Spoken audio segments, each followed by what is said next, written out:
Bismillahirrahmanirrahim. Assalamualaikum warahmatullahi wabarakatuh. Waalaikumsalam warahmatullahi wabarakatuh. Kali ini saya berada di Solo Square, tapi kita sedang ada event dari Disnaker Print. Dan saya sekarang sedang bersama dengan Pak Windy Satriawan. Pak Windy Satriawan, bisa cerita Pak tentang Solo Leading Expo ini? Oke, iya. Solo Leading Industry Expo Selie ini 2021 nih. Ini adalah tahun ketiga kita melaksanakan Solo Leading Industry Expo ini, dimana untuk kita evaluasi juga di tahun pertama, kedua dan ketiga ini kita tingkatkan keikutsertaan para IKM yang ada. Kalau untuk yang ketiga ini tidak hanya di Solo Raya, tidak hanya di Solo, tapi sudah Solo Raya, kita tambah skop ke Jawa Tengah, dan nasional. Iya. Nasionalnya dari mana Pak? Ini ada peserta dari Provinsi Jawa Timur. Wow. Terus Jawa ini Timur. juga dari Papua juga ada ikut berperan aktif dalam kegiatan Solo Leading Industry Expo ini. Jadi memang ini di era pemulihan ekonomi nasional juga, kita Indonesia bangkit bergerak, IKM bangkit bergerak, sehingga UKM-UKM yang kemarin selama masa pandemi itu ujian cobanya luar biasa, kita coba untuk bangkit bersama. Dan ini merupakan kolaborasi tidak hanya dari pemerintah Kota Surakarta, tapi kita juga melibatkan stakeholder, dalam hal ini UKM-UKM Solo Raya, juga level nasional kita libatkan juga. Yang dari Papua itu menghadirkan apa Pak? Tas kulit ya. Oh, tas kulit. Rambut ini ya. Abon. Oh. Jadi, nah mereka tahu dari mana ini Pak? Informasi kemarin memang kita sampaikan. Kita coba tawarkan ke beberapa dinas-dinas terkait yang menangani terkait dengan UMKM, dan kami bersambut beberapa provinsi juga melihat perkembangan dari PPKM ini. Beberapa daerah sudah mulai turun grade-nya ya. Nah, ini mereka bersedia untuk menerima peserta dan memperkenalkan produk-produk lokal di mereka. Ini sudah SLAI yang ketiga. Ya. Kenapa sih Pak diadakan SLAI ini? Ya. Memang tujuannya dari kegiatan Solo Leading Industry Expo ini kita mencoba untuk mengangkat UMKM supaya naik kelas. Selama ini UMKM ini kan cuma just bermain di tataran lokal, bahkan mungkin tidak sampai keluar dari Solo ya. Nah, ini coba kita Solo Raya ini kita gandeng, kita munculkan binaan-binaan dari masing-masing dinas, kemudian kita munculkan di sini, dan supaya bisa berinteraksi, berbagi, sharing knowledge bagaimana IKM ini harus tumbuh dan berkembang. Dan ini tidak hanya kalau UMKM ini kan dari pembiayaan yang tidak begitu banyak ya, pembiayaan bisa kayak home industry seperti itu. Nah, dengan adanya Solo Leading Industry Expo ini bisa tukar pengalaman, tukar fasilitas, berbagi fasilitas, dan berbagi manajemen. Juga di sini kita juga ada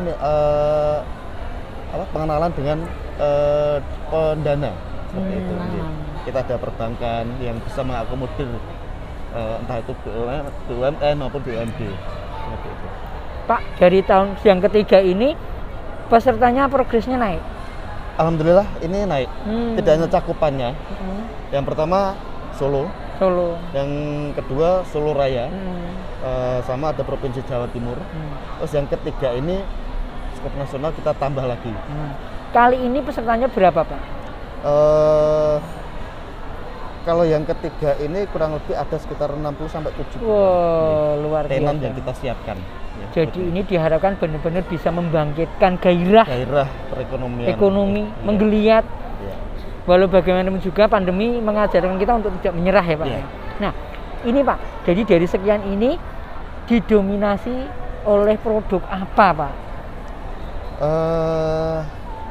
Kalau kita lihat dari peserta-peserta yang berperan serta dalam kegiatan ini, kita lihat banyak industri kreatifnya, dari kriya, handmade.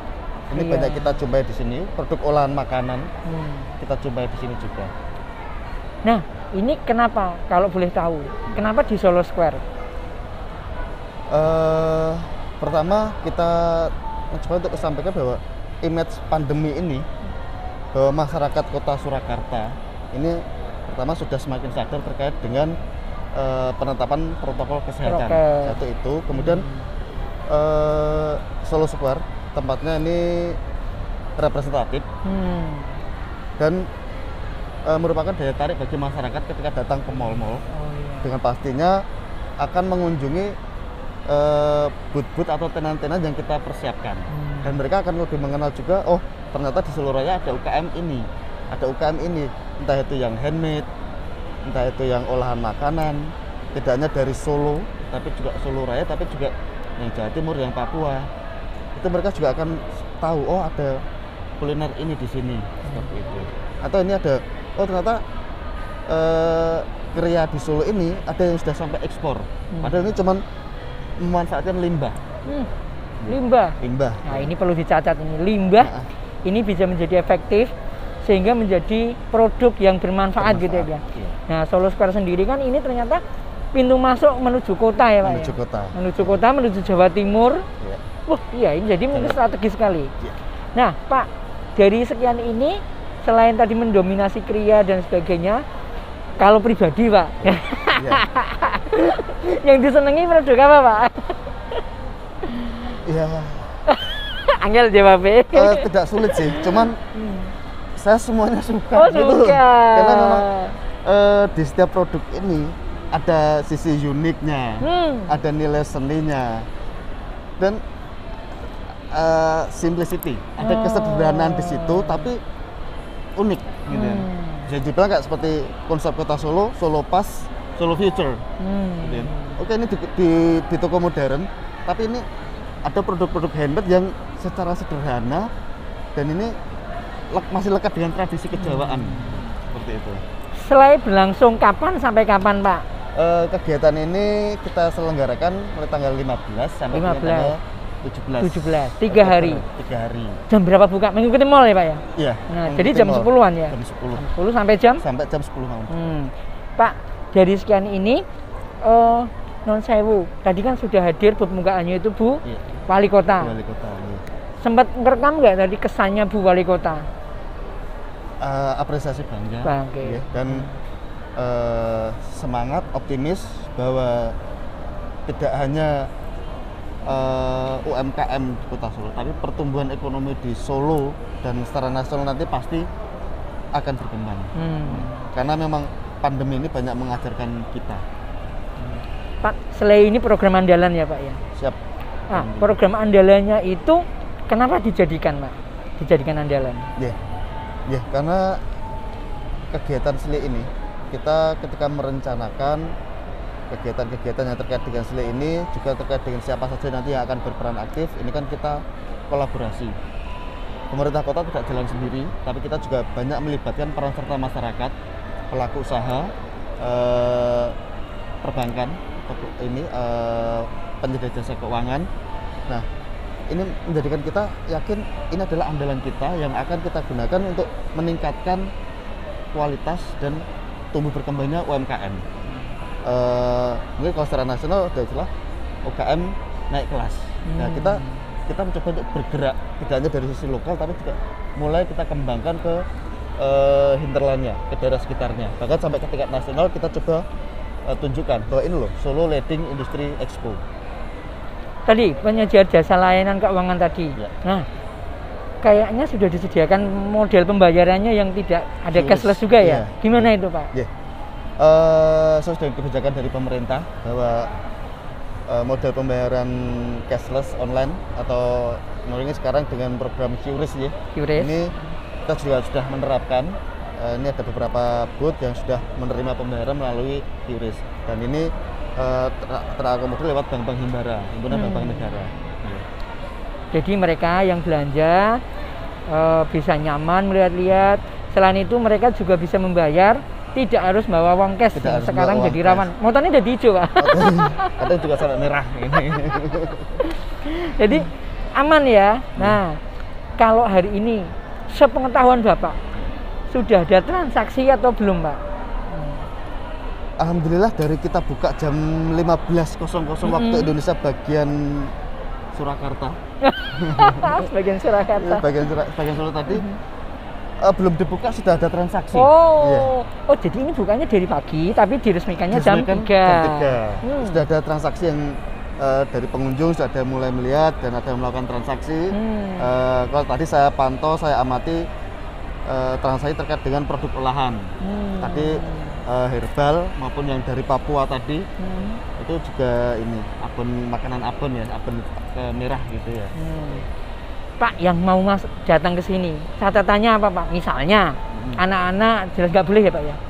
Karena mengikuti peraturan mall ya. Iya. Kalau yang boleh, kemudian protokol kesehatannya diterapkan ya Pak ya di depan. Diterapkan jadi, protokol kesehatannya. Jadi pengunjungnya ke sini aman ya, dipastikan aman, karena dipastikan aman. Ada cek suhu, ada QR code untuk peduli lindungi. Oke. Terus kayaknya cuci tangan juga ada. Tadi di belakang ada. Cuci tangan di depan ada, di pintu masuk juga ada cuci tangan, hand sanitizer, wajib pakai masker. Kemudian juga QR code untuk peduli lindunginya wajib sifatnya. Nah, kira-kira Pak, kalau seandainya nanti 3 hari, kira-kira menurut penerawangan bakal ada progres yang baik nggak kira-kira? Harapan pasti dan kita optimis mungkin tidak hanya transaksi lokal ya, baik transaksi yang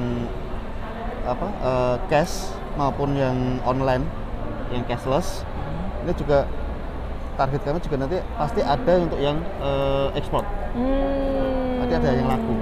Karena ini juga kita online-kan juga. Jadi targetnya ini ekspor. Ekspor juga. Target yang lain apa lagi Pak? Kalau target yang lain lebih ke pengenalan di masing-masing UMKM dan sistem manajemen UMKM untuk Indonesia Bangkit ini. Indonesia Bangkit. Nah, kira-kira Pak, ini yang ikut ini persyaratannya gimana? Ini tentunya kalau hari ini mau daftar udah telat ya, tapi kira-kira untuk tahun depan Pak? Untuk mengikuti persyaratan ini, biasanya nanti ketika kegiatan kita akan berjalan, kita pasti juga menyampaikan pemberitahuan ke masing-masing daerah tujuan. Satu tadi mana saya? Ke masing-masing daerah tujuan. Udah hidup. Ke masing-masing daerah tujuan bahwa syarat-syarat industri kecil yang harus dipenuhi. Itu ada seperti PIRT. Anda harus punya PIRT. SIUP TDP, TDP, TDPJ, Tata Perusahaan, dan itu merupakan hasil binaan dari dinas tenaga kerja atau dari dinas yang menangani terkait dengan perindustrian maupun UMKM. Binaan Disnaker Perin. Dan otomatis seperti standar produk itu sudah otomatis juga ya. Standar.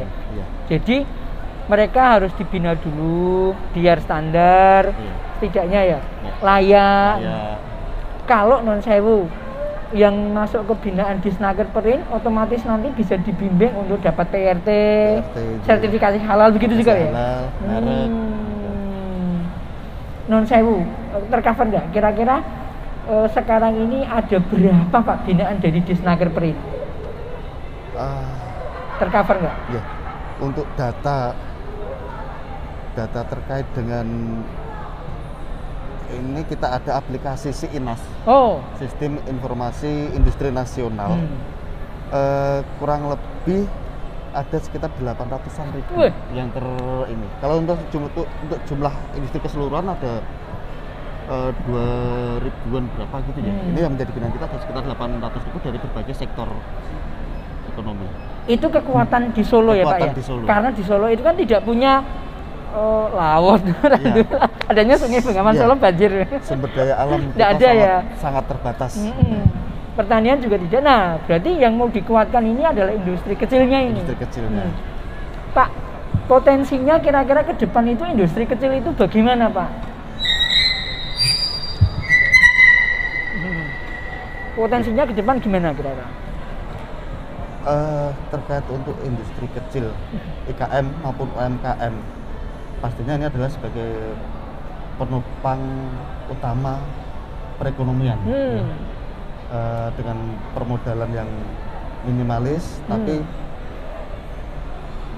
sangat luar biasa. Harapannya nanti IKM bergerak ini bisa untuk kemandirian suatu daerah. Jadi dengan IKM yang bergerak ini, kekuatan ekonomi masyarakat, daya beli masyarakat juga meningkat, karena produktivitas dari masyarakat ini juga semakin meningkat juga, otomatis akan mempengaruhi kemandirian suatu daerah itu nantinya. Ketika semakin mandiri suatu daerah, otomatis juga daerah itu nanti juga akan sangat luar biasa kemajuannya. Kalau berharap banyak bantuan dari pusat atau dari daerah lain, tapi memang itu daerah memang sudah sangat mandiri. Pak, kalau ada UMKM sekarang Pak pengen bergabung ke Disnaker Print agar mendapatkan binaan biar standar, bagaimana Pak? Bisa melalui, kita ada aplikasi sosial media, IG, bisa DM di situ juga, atau juga bisa datang ke kantor kami di Dinas Tenaga Kerja dan Perindustrian Kota Surakarta di Jalan Slamet Riyadi 306, depan Sriwedari, depan Sriwedari ya. Nanti kita bisa sharing, bisa bincang-bincang, bisa terkait dengan pengembangan atau terkait dengan ide-ide unik kreatif, terkait dengan usaha kecil yang dilakukan, dan nanti kita juga bisa mengarahkan hal-hal terkait dengan perindustriannya. Ini skala level apa? Apakah masih kecil, menengah, atau sudah tinggi? Dan beberapa persyaratan-persyaratan yang ketika itu harus dipenuhi, nanti kita juga bisa sharing knowledge-nya. Nah, sekarang Pak, gimana kriterianya Pak? Industri kecil, menengah, atau besar itu gimana? Sebagaimana diatur di regulasi. Pembatasan antara industri kecil, industri menengah, sama industri yang besar. Ini kan yang paling kelihatan itu dilihat satu dari omsetnya. Omset. Ya. Kemudian yang kedua dari jumlah tenaga kerjanya. Jumlah tenaga kerja. Dari dua itu sudah bisa dibedakan mana yang industri kecil, mana yang industri menengah, dan mana yang industri besar. Oke. Luar biasa perbincangan kita. Tentu ini untuk memajukan kota Solo. Solo ben makin berseri. Biar makin hebat.